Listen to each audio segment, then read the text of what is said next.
Visítenos en asídicelabiblia.com. Señores, quiero decirles lo que ya bien saben, que vivimos en un mundo problemático. Y Satanás está usando toda la artillería del infierno. Y me parece como que estamos mirando en la boca de un cañón cargado. Pero no debemos desesperar porque Dios nos ha dado un arma. Y lo triste es que hemos fracasado en usar esa arma. Y esa arma es autoridad espiritual. Ahora, si usted es un pastor, se le ha dado autoridad. Pero tiene que entender cómo ella trabaja. Usted tiene que entender el increíble poder de la autoridad del reino. Ahora, pastor, si no vive y camina con autoridad, Dios tenga misericordia de usted, que Dios le perdone. Les diré por qué el mundo tiene tantos problemas hoy. Vea si está de acuerdo con esto. La esperanza del mundo es el cristianismo evangélico. La esperanza del cristianismo evangélico es la iglesia. Y la esperanza de la iglesia es el pastor. ¿Cómo se siente el tener el peso del mundo sobre sus hombros? Se lo digo, escuchen. Necesitamos pastores llenos del Espíritu con autoridad, liderando iglesias que cambiarán comunidades, que cambiarán naciones y toquen al mundo. Por esta razón la autoridad espiritual es tan importante.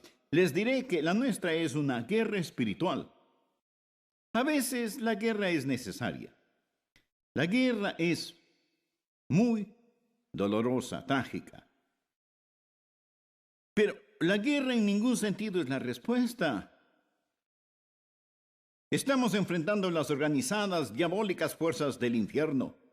No luchamos contra carne y sangre, sino contra principados y poderes.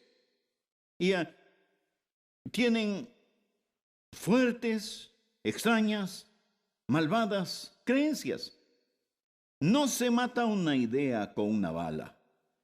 La única cosa que destruye la mentira es la verdad.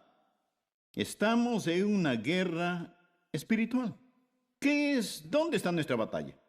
Bien, enfrentamos tres grandes enemigos: el mundo, la carne y el diablo.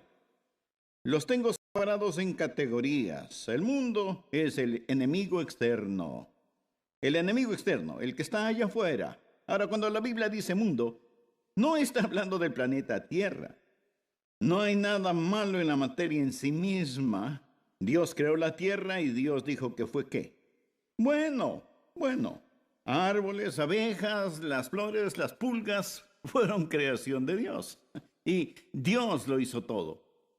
Y Jesús amaba la naturaleza. Dijo, consideren los lirios cómo crecen. Y debemos agradecer a Dios por la naturaleza. Yo la amo. Muy bien. Así que cuando la Biblia dice, no améis al mundo ni las cosas que están en el mundo, no está hablando del mundo natural. Y no está hablando del mundo de gente. La Biblia dice concerniente a las personas en Juan 3:16, porque de tal manera amó Dios al mundo que ha dado a su Hijo unigénito. Pero cuando la Biblia dice que no debemos amar al mundo, está hablando de un sistema. La palabra para mundo es cosmos y significa un orden. Hay un sistema que está opuesto a nuestro Dios Jesucristo. Lo llamamos políticamente correcto, lo llamamos ambición o lo que sea. Hay un sistema allá afuera realmente opuesto a todo lo que hacemos. Es un orden. Y usted puede llamarlo Avenida Madison o lo que sea. Ahora, los negocios no son malos. Y el entretenimiento en sí mismo no es malo.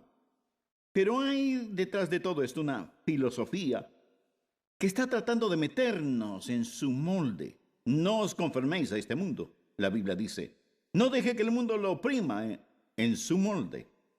Hay, un sistemático sistema. Un cosmos. Usted sabe, allá en Primera de Pedro, capítulo 3, donde Pedro dice a las esposas cómo ganar al esposo incrédulo. Él dice, vuestro atavío no sea el de peinados ostentosos y adornos de oro o de vestidos lujosos, sino el interno, el del corazón. Y él está diciendo, miren, damas, desean ganar a sus maridos inconversos. ¿Cómo se arreglen el cabello? No lo conseguirá. Ahora no está diciendo, no se quede luciendo como cama extendida. Él dice, no es la respuesta. Tampoco las joyas que exhibe. No es la respuesta. Ese no es su adorno. Algunos predicadores usan esta escritura para decir, ¿lo ven? Las mujeres no deben arreglarse el pelo. Vean, ellas no deben llevar joyas. ¿Lo ven? Las mujeres no deben ponerse maquillaje. La gente me pregunta, ¿piensa que es un pecado si la mujer se maquilla? Creo que es un pecado si algunas no lo hacen.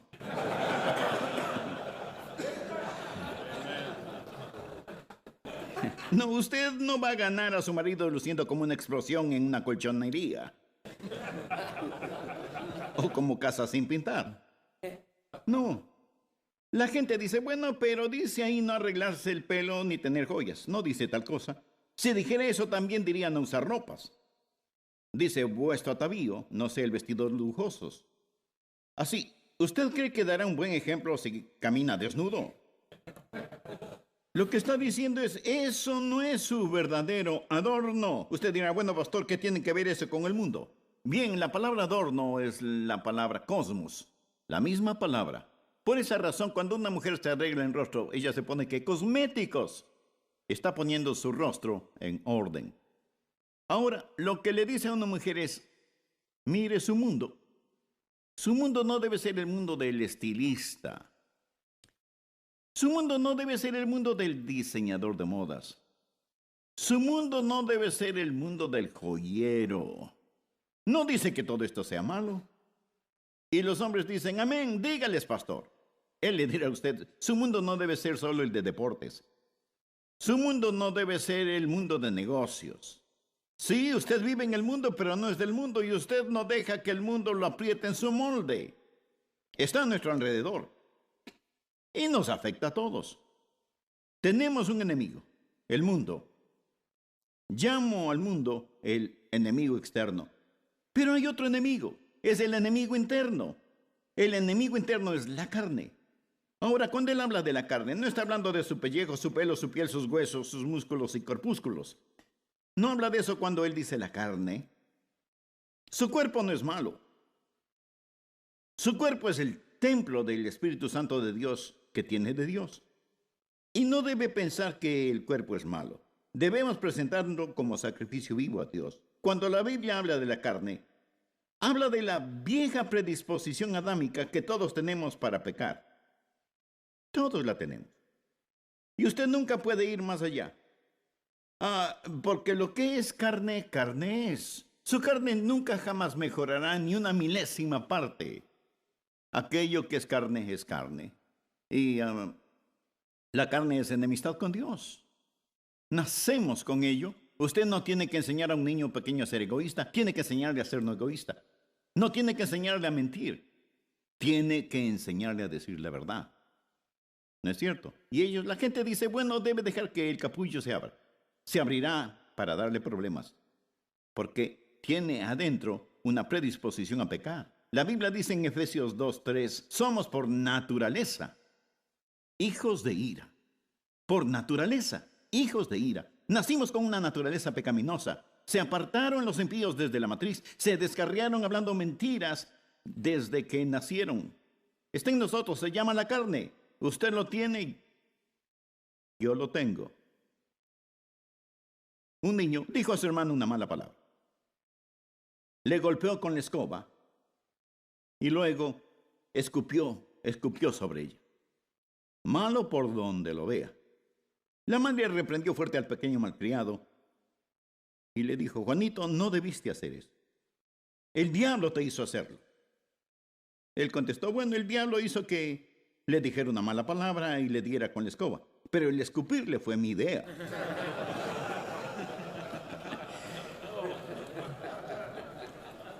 Usted se sorprendería el saber que en mucho de lo que hace el diablo nada tiene que ver.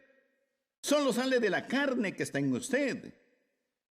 Y si el diablo fuera súbitamente eliminado y evaporado y eliminado totalmente, usted seguiría pecando por la naturaleza carnal que usted tiene. Y usted no puede ir por ahí diciendo, bueno, el diablo me hizo hacerlo. Ahora hay un enemigo externo, el mundo. Hay un enemigo interno, la carne. Y luego hay un enemigo infernal, el diablo. El mundo, la carne y el diablo. Y el diablo es el enemigo infernal, es el enemigo interno o externo quien trabaja y sus herramientas son el mundo y la carne.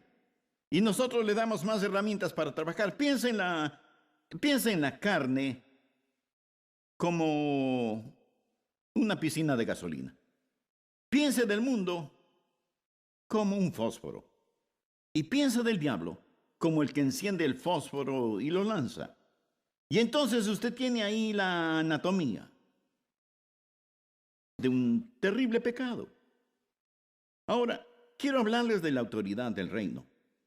Usted puede envanecido decir, bueno, no tengo miedo del diablo. Oh, me alegra si usted no teme al diablo. Y usted no debe temerlo. La Biblia dice, nada intimidados por los que se oponen. Y quiero hacerles una gran pregunta. No si usted tiene temor del diablo o no. Esta es la pregunta. ¿Tiene el diablo temor de usted? ¿Tiene temor de usted?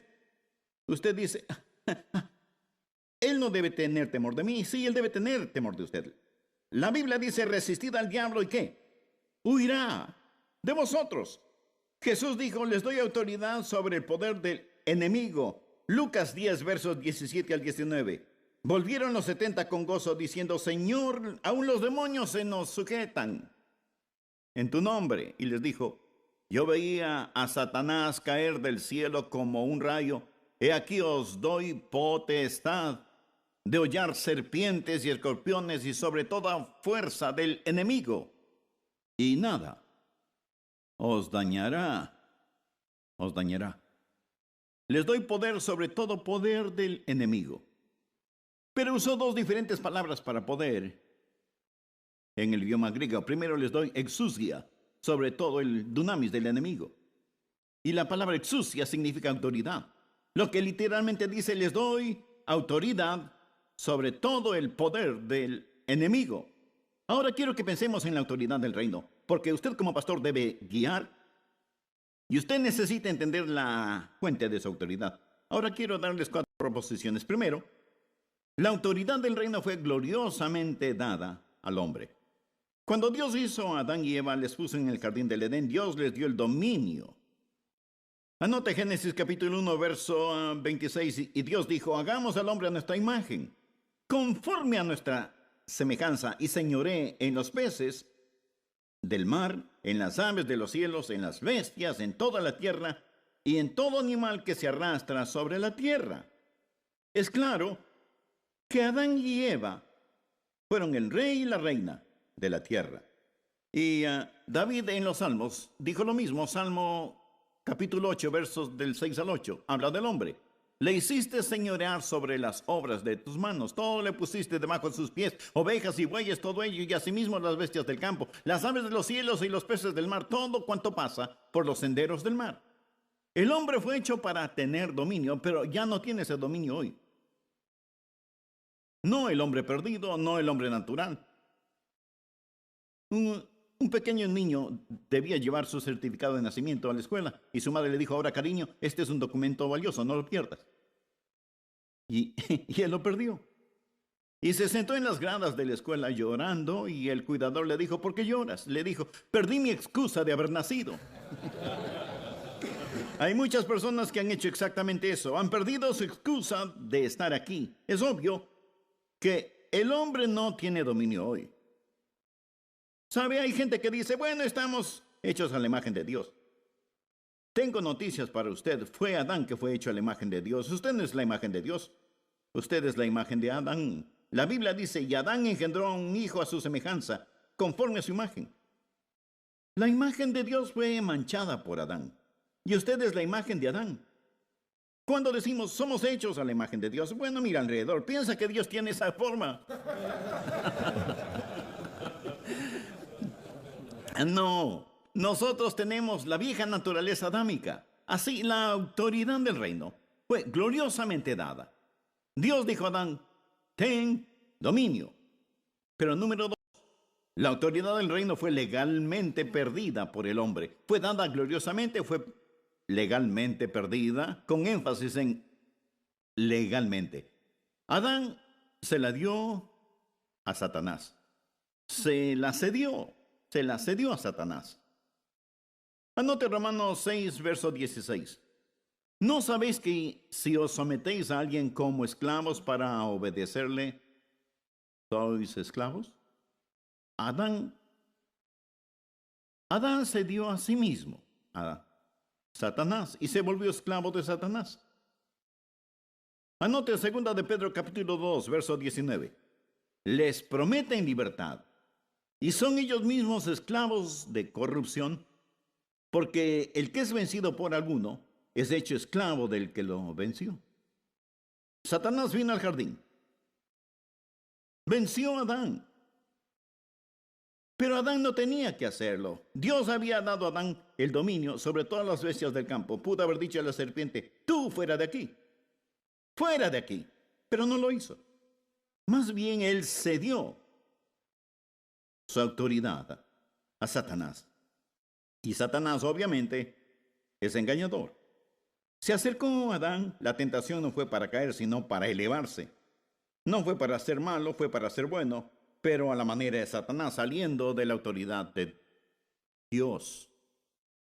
Y Adán salió fuera de esa autoridad. Y él cedió su dominio. Y ahora se volvió esclavo de Satanás en vez de ser siervo de Dios.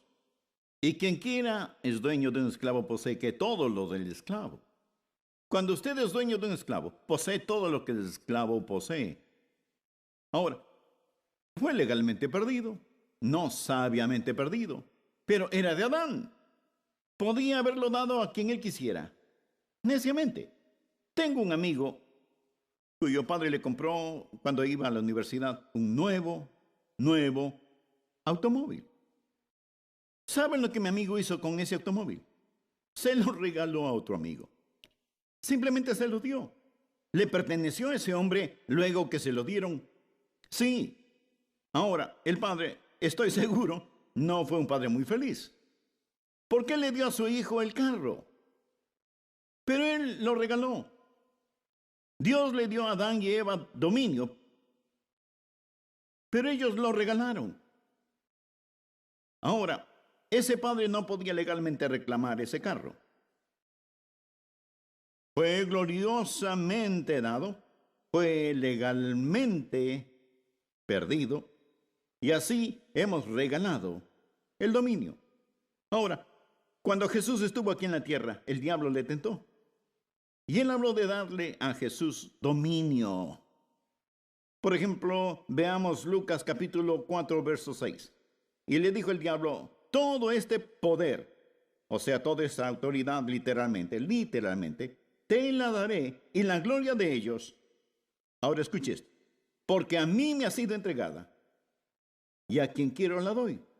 Adán me la dio y yo puedo dártela. Me fue entregada a mí. Ahora Jesús nunca dijo, mira, Satanás, no la tienes para darla. Jesús nunca disputó eso. Cuando Satanás dijo, mira, si me adoras, te daré toda esta autoridad, te daré todo este poder, te daré toda esta gloria. Me fue entregada a mí, yo la entregaré a ti. Autoridad espiritual fue gloriosamente dada, fue legalmente perdida. Ahora, tercera cosa. La autoridad del reino ha sido justamente recobrada por un hombre. Fue dada a un hombre, perdida por un hombre, es recobrada por un hombre que se llama Jesús. ¿Por qué Dios no interviene, mata al diablo, recobra la autoridad, se encarga de todo y empieza de nuevo? ¿Por qué no lo hace así? Le diré por qué. Porque Él es justo y santo Dios. Y a Dios no le debe nada al diablo, pero le debe mucho a su propio carácter, su propio sentido de justicia y de santidad. Y si fue perdido por un hombre, debe ser redimido por un hombre. Y por eso Jesús vino a la tierra como un hombre para redimirnos y recobrar la autoridad perdida. Porque así como en Adán todos mueren, también en Cristo todos serán vivificados. Primera Timoteo capítulo 2 y verso 5. Porque hay un solo Dios y un solo mediador entre Dios y los hombres, Jesucristo, hombre. Esta es la razón del nacimiento virginal. Esos liberales dicen, bueno, el nacimiento virginal no es tan importante. ¿Qué cosa? Escuche, usted elimina el nacimiento y el cristianismo colapsará como casa de naipes. Todo está edificado en el hecho que Jesús nació de una virgen. ¿Por qué nació de una virgen? Él vino como lo hizo, nacido de virgen, para ser lo que fue. El Hijo de Dios no fue hijo de Adán. En Adán todos mueren. Recuerden, el dueño del esclavo posee todo lo del esclavo. Y que los hijos del esclavo son también esclavos.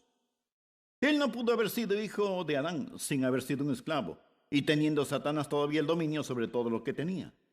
Él vino como vino, nacido de virgen, para hacer lo que fue santo y sin pecado. Muy bien, él fue lo que fue santo y sin pecado. E hizo lo que hizo, redimirnos.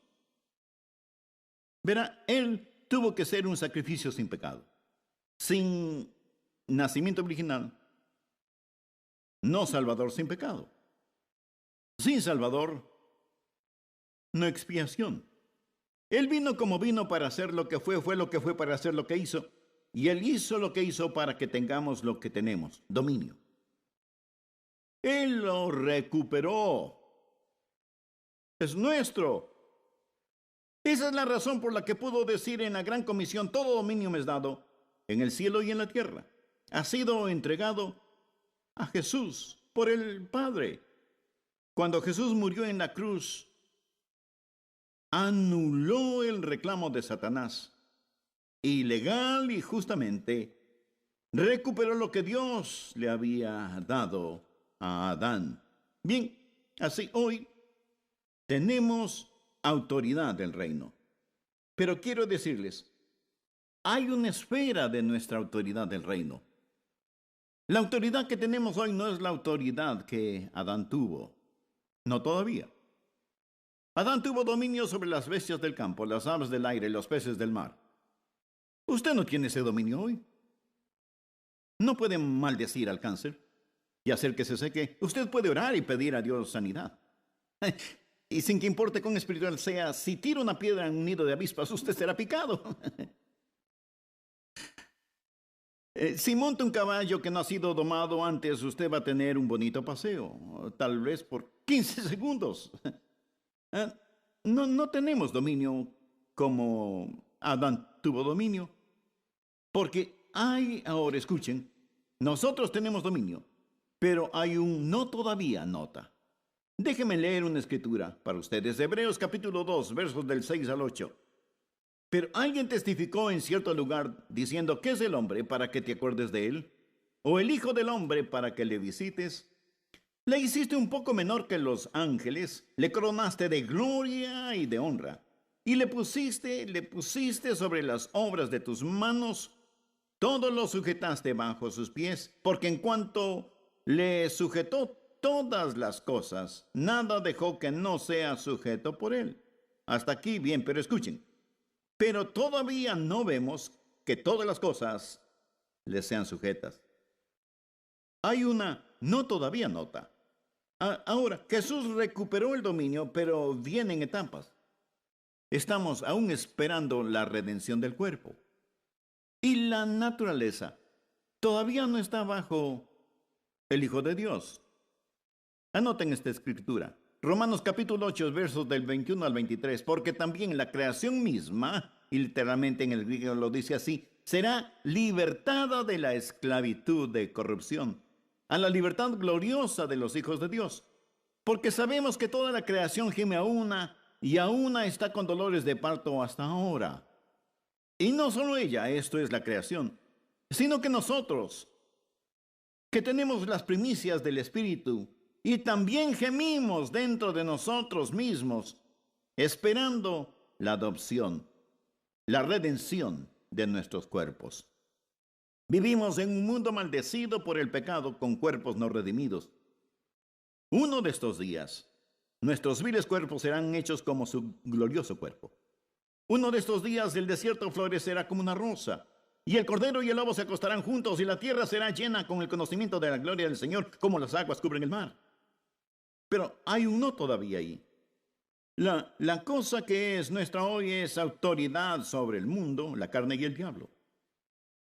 Necesitamos entender que tenemos autoridad en estas áreas. Ahora hay una diferencia entre poder y autoridad. Tome un defensor de 275 libras en la NFL y un árbitro de 135 libras con camiseta rayada y un silbato. Y ese referí de 135 libras puede mover a ese gigantón fuera del campo soplando su silbato. ¿Cómo puede hacer eso? Con poder. No, con autoridad.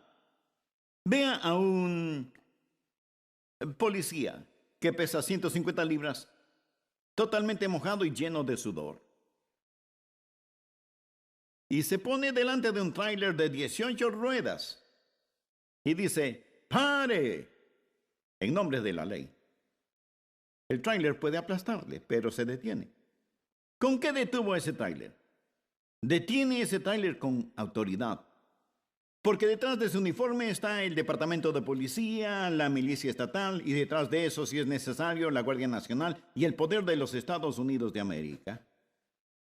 Pare, en nombre de la ley. Tiene autoridad. Ahora esa autoridad no puede ser usada para lo que él quiere, no. No puede ir donde el vecino y decir, me presta su podador en nombre de la ley. Y nosotros no. ¿Sabe? A veces pensamos que si solo pegamos el nombre de Jesús a nuestras oraciones, e ipso facto, es como polvito religioso para que nuestras oraciones sean contestadas. No. Pero podemos orar en el nombre y autoridad de Jesús, porque esa autoridad nos es dada para hacer lo que Dios quiere que hagamos. La autoridad del reino es gloriosamente dada. Fue legalmente perdida, ha sido justamente recobrada, pero debe ser personalmente poseída. Personalmente poseída. Toda la autoridad del reino puede estar ahí, pero si usted no la posee, no le servirá de nada. Ahora, esta es la escritura que es el pasaje clave. Y quiero que lo vean. Está en Lucas capítulo 7, versos del 1 al 10. Y quiero leer estos 10 versículos para usted porque son vitalmente importantes. Después que se refiere a Jesús, hubo terminado todas sus palabras al pueblo que le oía, entró en Capernaum. Y el siervo de un centurión, a quien éste quería mucho, estaba enfermo. Ahora un centurión era un militar romano, no era un judío. Él era el jefe de un contingente de 100 hombres. El centurión tenía un siervo muy apreciado, a quien éste quería mucho, estaba enfermo, al punto de morir. Cuando el centurión oyó hablar de Jesús, le envió unos ancianos de los judíos, rogándole, esto es a Jesús, que viniese y sanase a su siervo. Y ellos vinieron a Jesús y le rogaron con solicitud, diciéndole, es digno que le concedas esto, porque ama nuestra nación, y nos edificó una sinagoga. Y Jesús fue con ellos.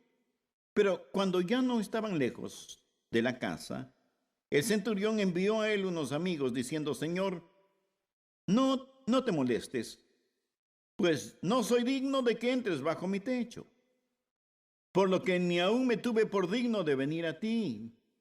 Pero, ahora escuchen esto, pero di la palabra y mi siervo será sano, porque también yo soy hombre puesto bajo autoridad. Ahora esto es clave, no lo pierda. También yo, subraya esas palabras y también la frase, puesto bajo autoridad, y tengo soldados bajo mis órdenes. Y digo a este ve y va, y al otro ven y viene, y a mi siervo le digo, haz esto, y lo hace. Al oír esto, Jesús se maravilló de él. Ahora, si usted hace que Jesús se maravilla, ha hecho algo notable, se maravilló de él. Y volviéndose, dijo a la gente que le seguía, os digo que ni aun en Israel he hallado tanta fe. Así dice la Biblia.com. Y al regresar a casa, los que habían sido enviados hallaron sano al siervo que había estado enfermo.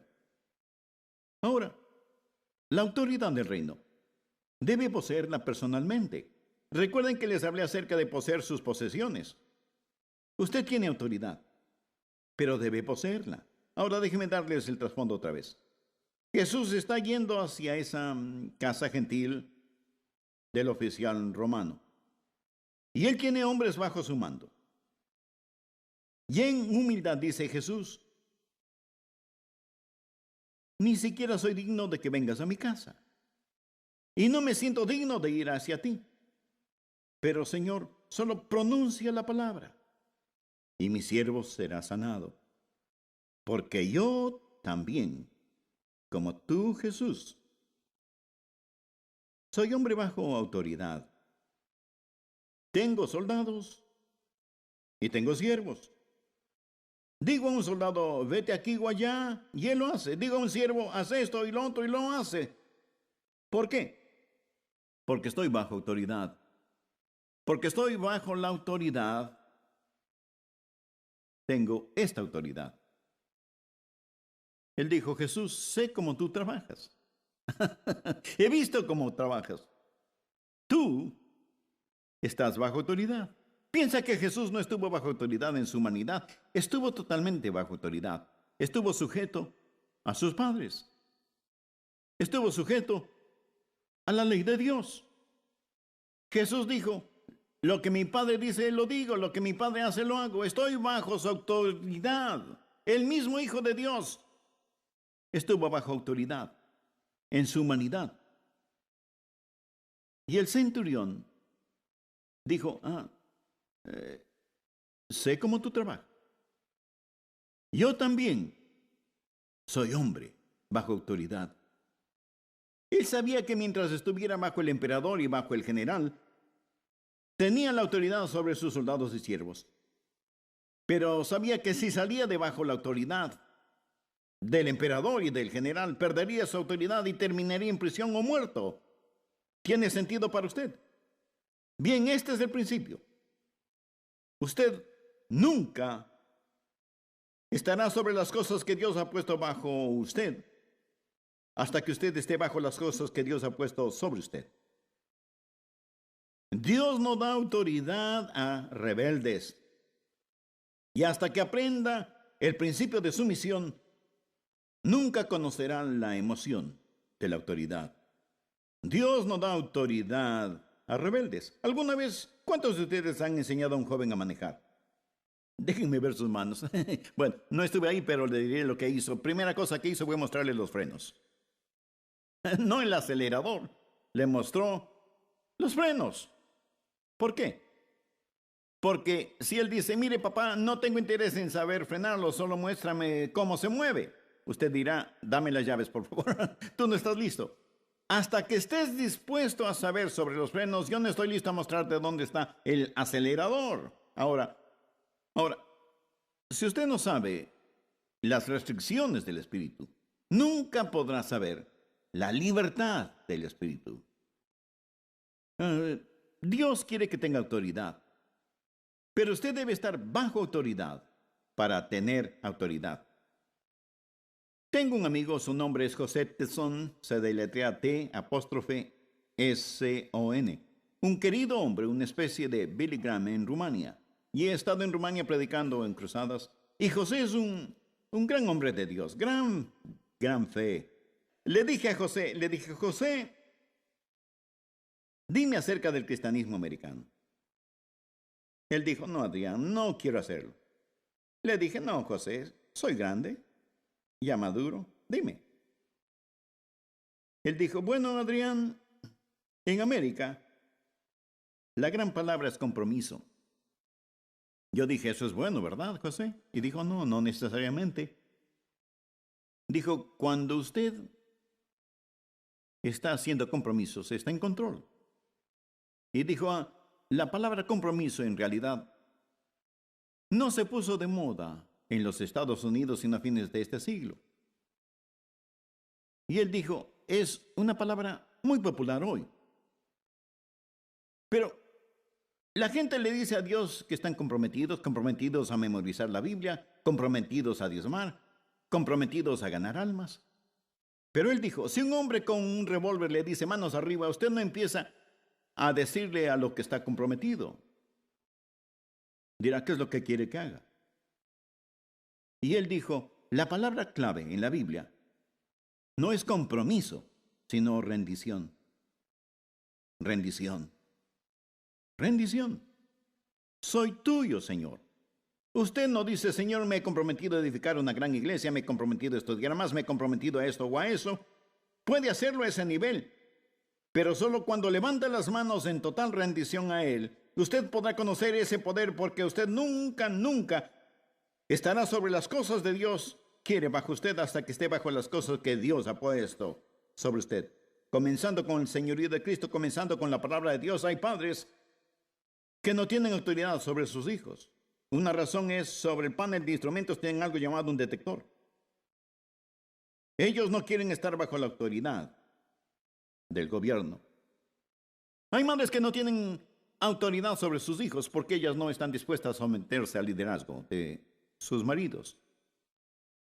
Hay hijos que no tienen autoridad sobre el mundo, la carne y el diablo porque no se han sometido ellos mismos a sus padres. Sin que importe dónde usted esté, nunca, nunca estará sobre las cosas que Dios quiere bajo usted, hasta que esté bajo las cosas que Dios ha puesto sobre usted. Y hay autoridad en todo lado, hay autoridad en esta sala. Y no solo hablo acerca de autoridad divina, hablo de autoridad humana, inmediata. Cuando fui elegido presidente de la Convención Bautista del Sur la primera vez, algunos quisimos ir a un restaurante para conversar y tener algo de café y sándwiches. Fuimos a un restaurante. Éramos 8 de nosotros y queríamos una mesa más grande, así que empecé a poner 2 mesas pequeñas juntas. La encargada de las mesas vino y dijo, no pueden hacer eso. Yo dije, sí podemos. Todo lo que hay que hacer es moverlas y ponerlas juntas. Y número 1, no vamos a bloquear el pasillo. Número 2, si fuera el administrador de este restaurante, lo haría. Y número 3, usted es la mesera y yo recién fui elegido presidente de la Convención Bautista del Sur. Así que yo puedo hacer esto. Y Dios me habló. Y me dijo, Adrián, eso es rebelión. Ella está a cargo aquí. Harás lo que ella te diga. Hay autoridad por todo lado. Dios quiere otorgarle increíble autoridad del reino.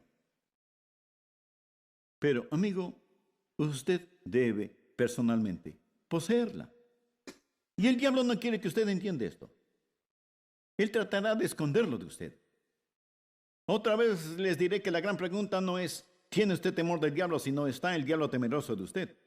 Un demonio le dijo a otro demonio, si esos predicadores de la Iglesia Bautista Bellavista llegan a entender el poder de la autoridad del reino, que el infierno nos ayude con lo que pasará.